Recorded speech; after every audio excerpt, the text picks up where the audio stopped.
Terkait untuk gudang SOP ini kita ada namanya WI, itu Working Instruction untuk HACCP. Yang pertama saya jelaskan untuk penerimaan ikan ya Mbak. Penerimaan ikan ini dibagi jadi 3 seperti yang saya jelaskan tadi.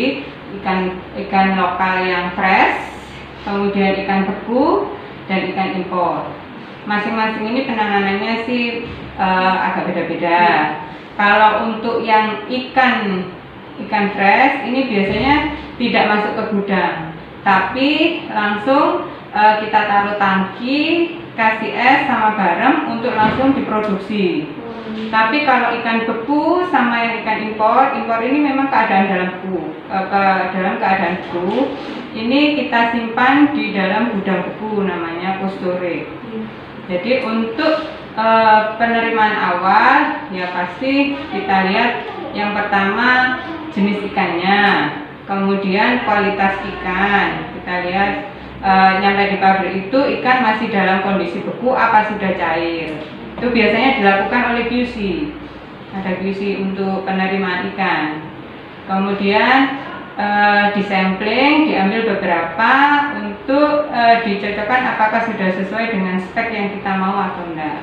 Itu untuk penerimaan ya Mbak. Kemudian ada juga tahap selanjutnya untuk pengetesan. Misalnya kandungannya ikan ini untuk ikan yang beku apakah mengandung formalin. Kemudian apakah ikan ini mengandung kadar histamin tinggi. Itu nanti biasanya disampling untuk dites di laboratorium. Kita punya mini laboratorium di sini. Setelah semuanya beres, baru dibongkar dan dimasukkan ke gudang beku. Ya, di cold storage. Itu untuk ikan. Sama, untuk ikan impor juga seperti itu. Cuman kalau untuk ikan impor, kita melewatkan untuk sesi tes di lab karena kalau ikan impor sudah dikarantina dulu dan dia punya health certificate. Ya, sertifikat kesehatan yang didapat dari dinas karantina. Jadi di sini kita cuma cek fisik dari ikannya dan kemudian langsung dimasukkan ke gudang beku. Untuk ikan seperti itu ya Mbak. Lihat ada pertanyaan apa enggak? Untuk pengambilan barangnya itu gimana Bu? Oke, itu untuk ikan masuk ya. Untuk ikan keluar prosedur sih sama istilahnya. Jadi ada pencatatan tersendiri untuk gudang beku. Ada admin tersendiri. Jadi nanti sesuai talisitnya, nomor keranjangnya, berat setiap keranjang itu dicatat. Dan untuk pemakaiannya tergantung kebutuhan dari pihak produksi. Jadi untuk hari ini misalnya produksi ikan berapa ton. Nanti jelas yang diambil adalah sistemnya yang FIFO, jadi first in first out. Ya, jadi ikan yang datang duluan pasti ikan itu akan diproses terlebih dahulu. Bisa jadi tidak jadi FIFO karena mungkin butuh jenis ikan yang lain. Jadi ada ikan kita kalau untuk sarden itu ada ikan lemuru dan ikan makrel.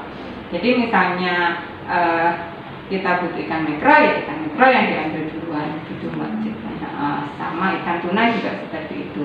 Tapi kita sendirikan untuk room penyimpanannya antara ikan lemuru, ikan makrel sama ikan tuna. Dalam proses gudangnya itu tadi kan apalagi ini barang makhluk hidup kan Bu ya, itu kan pastinya ada permasalahan dalam penempatan atau pengambilannya itu apa di PT Maya ini ada permasalahan apa tidak dalam proses? Kalau untuk handling ikan ya mungkin kita permasalahannya diburu waktu Mbak. Ikan ini penanganannya harus cepat karena kalau untuk ikan fresh kalau kita enggak cepet-cepet kasih es, kasih garam, pasti mutunya nanti berkurang. Ya, kualitas ikannya jadi lembek, nanti bisa terjadi pecah perut. Makanya penanganannya harus cepat antara bongkar ikan sama kemudian handling penyimpanannya. Untuk ikan beku juga sama. Meskipun mereka biasanya bawanya pakai mobil yang ada freezernya, ada pendinginnya mobilnya. Tapi kita tes lagi, bener nggak pendinginnya itu suhunya sesuai nggak untuk ikan ini. Ikan yang kita terima juga tes suhu. Nah, permasalahannya kadang juga dari antara ini mobil yang bawa ini, kadang temperatur suhunya itu yang sering dipermainkan sama ekspedisinya, ya kan, bisa jadi dimatikan di jalan buat menghemat bahan baku, buat menghemat solarnya mereka kan pakai ini freezernya on itu ya. Seperti itu sih biasanya, nyampe sini ikan sudah agak mencair gitu. Biasanya seperti itu. Kemudian permasalahan yang kita hadapi lagi juga kadang sulit sih untuk secara kasat mata membedakan ikan ini mengandung formalin atau enggak kalau kita enggak lewat tes. Ikan ini mengandung kadar garam tinggi atau enggak. Jadi ada berapa gudang untuk totalnya di sini? Ada gudang untuk gudang ikan, ada gudang untuk kaleng, karton, terus ingredients, gudang bahan kimia, gudang spare part, sama gudang produk jadi. Jadi ada Produk jadinya ada sarden sama tuna. 8 lah. Tadi udah permasalahannya ya Bu. Untuk mengatasi permasalahan dari aktivitas gudang itu tadi gimana Bu? Kita biasanya sih ada semacam meeting koordinasi. Jadi setiap bulan kita nanti tanya permasalahan apa yang ada di belakang, nggak cuma di gudang aja sih, di bagian produksi dan bagian lain. Di situ biasanya nanti kita akan cari penyelesaian.